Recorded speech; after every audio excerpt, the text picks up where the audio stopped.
The United States is to give $30 million in funding to the Gaza Humanitarian Foundation, which is a US and Israeli-backed body set up to distribute aid in Gaza.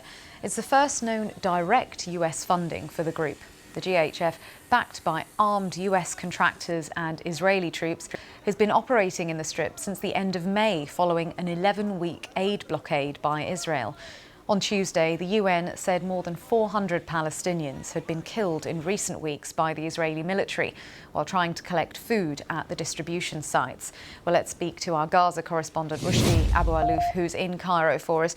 Rushdie, just explain why we're seeing the level of casualties, according to the UN and other sources, at these distribution sites, because it's to do with how concentrated the crowds are around them, because there are just 4 main sites, aren't there? Yeah, and all of them are in the south, not in the north, where half of the population exists. You know, in the south they have 4 distribution centers, 2 in Rafah, 1 in Khan Yunis, and 1 in the middle camps. And it's all in an area under Israeli security control. So there is always a presence of Israeli troops around, not inside the centers. And we see every night thousands of people. They gather, they queue, and then they push towards the center in under darkness where the troops are there.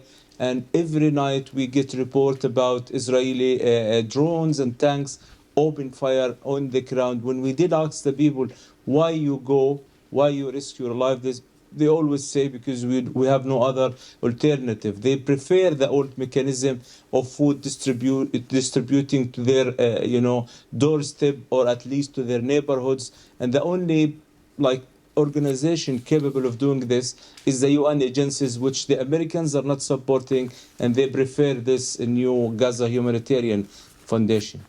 And Rushdie, just very briefly, what is the hope that that situation may improve for Gazans in desperate need of aid with this huge injection of funds from the US? Well, from Gaza point of view and Palestine, the people who work in this organization, $30 million is very little comparing to what is needed.